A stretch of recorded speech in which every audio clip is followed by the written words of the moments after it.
Ok,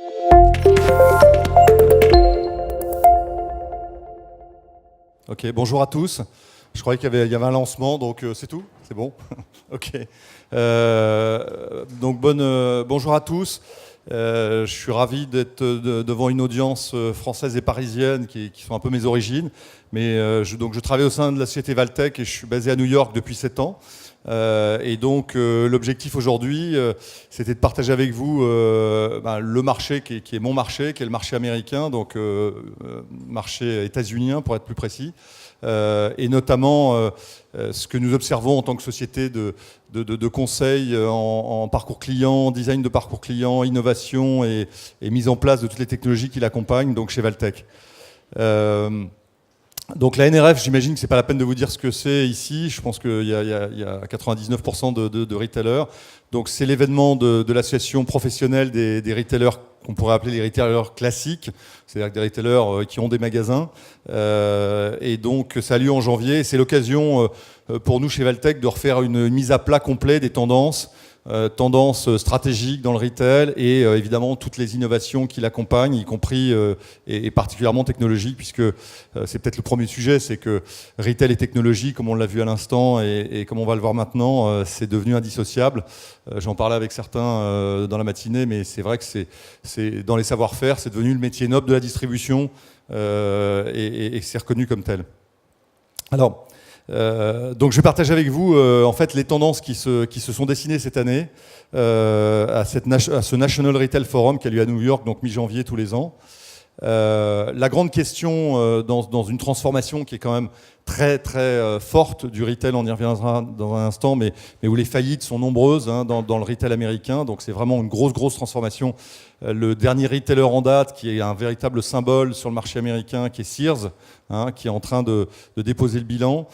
Donc la grande question, c'est est-ce qu'il va y avoir une renaissance ou est-ce que finalement des nouveaux retailers comme des Warby Parker, comme des Allbirds, etc., qui sont vraiment des nouveaux venus, qui étaient les pure players qui ouvrent des magasins, et Amazon de l'autre côté, est-ce que c'est eux qui font finalement emporter le marché du retail de demain? En fait, la bonne nouvelle cette année, ça aurait probablement pas été le cas l'année dernière, c'est qu'il y a des raisons d'optimisme pour des retailers classiques, avec toujours un condition, le if, si en fait l'exécution et la compréhension de ces tendances est très rapide. Et c'est tout l'enjeu aujourd'hui. C'est pas tellement le fait et chez Valtech c'est notre métier, c'est pas tellement de regarder les tendances et de les comprendre mieux que les autres parce qu'elles sont assez claires, c'est vraiment d'exécuter plus rapidement. Le premier point qui est nouveau dans l'horizon, c'est président Trump a parlé récemment du State of the Union, qui est le fameux discours sur les États-Unis. Donc, the State of Amazon, c'est un point important aussi. Et où en est Amazon? En fait, aux États-Unis, Amazon a glissé, et si vous n'êtes pas au courant, je vous le confirme, est en train de devenir beaucoup plus un partenaire des distributeurs qu'un concurrent des distributeurs. Voilà. Alors il y a plusieurs éléments qui le confirment. D'abord, c'est confirmé directement par des acteurs du retail qui vous disent qu'aujourd'hui ils sont dans une relation de partenariat qui progresse. 80% des retailers sont déjà des clients d'Amazon Web Services. Je pense que c'est le cas aussi en France. Même s'il y a des prises de conscience parfois, et en fait aujourd'hui Amazon Web Services est en train de dérouler une offre qui va bien au-delà de l'hébergement dans le cloud. En tout cas, Amazon est intéressant parce qu'ils sont en train de basculer de cette situation de concurrent à une situation de partenaire beaucoup plus. Par ailleurs, leur activité e-commerce se ralentit. L'activité e-commerce traditionnelle d'origine du métier d'Amazon se ralentit. Je dirais qu'ils n'ont plus que deux concurrents, en fait, Amazon, si on simplifie. Ils ont le régulateur, parce que pour plein de raisons, ils pourraient être accusés de dumping. Non pas de position dominante, parce qu'ils ne sont pas en position dominante, mais ils pourraient être accusés de dumping, ça c'est sûr, donc de pratiquer des prix prédateurs, comme on dit. Ou alors, et ça c'est un point important, ceux qui voudraient s'engager dans du retail qui s'appuierait sur les communautés de clients de façon à grande échelle. Ça, c'est pas le point fort d'Amazon et c'est d'ailleurs pas leur priorité. Alors, la première tendance, donc la bonne nouvelle, c'est qu'Amazon n'est plus un concurrent en retail pur qui est aussi agressif qu'il l'a été. La première tendance qui est intéressante, que vous avez vue à travers des choses très visibles comme Amazon Go, c'est moi ce que j'appelle le 100% visiteur check-in, 0% check-out.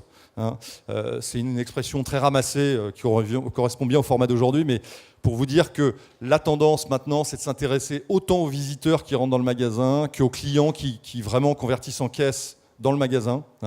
Pourquoi ? Parce que ce flux de visiteurs, il a énormément de valeur. Et souvent, il n'est pas assez sérieusement pris en considération. Dans le retail alimentaire, on a 99% de transformation. Donc, on va dire que le visiteur, c'est un client. Mais dans tous les autres concepts, le visiteur n'est pas un client. Souvent, 60%, 70% des visiteurs en fait, ne deviennent pas clients instantanément dans le magasin. Donc, ce 100% visiteur check-in, c'est une tendance pour dire comment on fait pour engager avec 100% des visiteurs d'une manière ou d'une autre. Et dans le cas d'Amazon Go, c'est encore plus fort, puisqu'évidemment, vous ne pouvez pas rentrer dans le magasin sans avoir téléchargé l'app, et donc vous êtes complètement identifié, avec des bénéfices à la clé. Bon, c'est cette tendance-là, elle va bien au-delà du concept Amazon Go. Deuxième tendance, qui est une vraie belle rupture, notamment dans le retail non alimentaire, et qui réduit un écart entre l'Asie du retail avec WeChat ou même Alibaba et l'Europe et les États-Unis. C'est l'arrivée donc des fameuses progressive web apps, qui sont ces sites mobiles qui s'appuient sur des technologies où on peut activer des services dans le site mobile, qui fait qu'en gros, les apps vont devenir obsolètes et on va pouvoir proposer une expérience très puissante, en plus géolocalisée, et en plus donc géolocalisé dans le magasin. Donc ça, c'est tout un potentiel qui s'ouvre de dialogue avec le client, justement pour engager, aller se rapprocher du 100% visitor check-in, donc avec cette technologie-là. Donc ça, c'est un point important, parce que notamment dans tout le retail non alimentaire, évidemment, le téléchargement de l'application, l'utilisation de l'application a rendu ce canal quasiment obsolète, ou en tout cas inefficace. Et là, tout d'un coup, il y a une tendance très intéressante pour engager avec les clients. La troisième dimension, c'est qu'on parle beaucoup de AI. Alors le AI, je suis sûr, on vient d'en parler à l'instant, c'est applicable, l'intelligence artificielle est applicable, et tous ces algorithmes et le machine learning sont applicables à des tas de domaines dans le retail, quasiment à la totalité de la chaîne de valeur ajoutée du retail. Nous, on s'intéresse beaucoup à un domaine où les ROI sont immédiatement très élevés, c'est le canal service client. Le service client, souvent, c'est un canal qui a été minoré. On a essayé de le cacher pour que le client ne l'utilise pas trop. Là, avec ce qu'on appelle le conversational AI, donc le AI appliqué au dialogue en langage naturel, il y a une opportunité en fait pour engager, pour ouvrir ce canal très très grand et très très fort et créer de la satisfaction, et en plus avoir un retour sur investissement en limitant les coûts du service client, voire en réduisant des coûts du service client pour tout ce qui est traitement d'appels, d'emails et autres contacts. Donc ça, c'est une tendance de fond.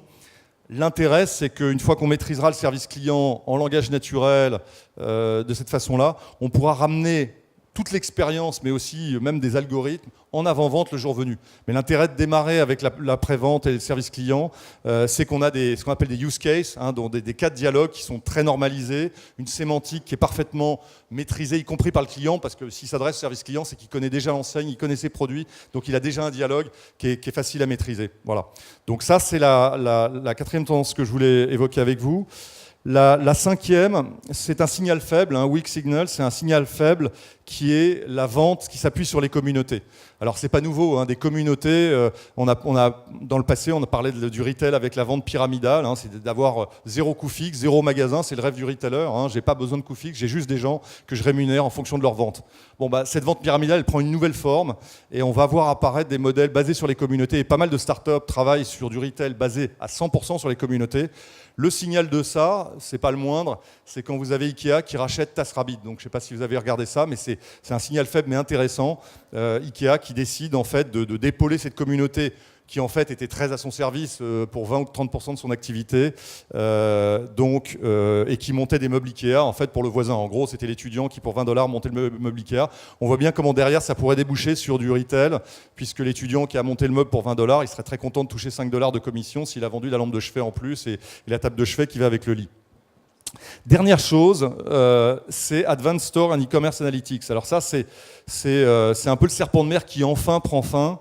C'est comment regarder les flux de visiteurs, les flux clients dans le même outil et avec une data consolidée entre le canal e-commerce et le canal magasin. La bonne nouvelle, c'est que ça y est, les technologies sont là, et on peut commencer à regarder. C'était la promesse du magasin Phygital. C'était, je peux suivre les visiteurs uniques du magasin, leur temps dans le magasin, les zones dans lesquelles ils sont dans le magasin, et les suivre dans le même outil littéralement qu'un outil performant de Web Analytics pour le e-commerce. La bonne nouvelle, c'est que c'est possible, et ça, c'est une tendance qui fait qu'on va piloter le flux visiteur autant que le flux client, parce qu'on va voir les rebonds. On va voir les visites qui commencent online, les visites qui commencent en magasin et qui convertissent sur l'autre canal. Et tout d'un coup, C'est une autre façon de piloter le retail par le flux visiteur et pas simplement par le flux client qui passe en caisse en magasin. Voilà. J'espère que j'ai été clair, je crois que c'est fini.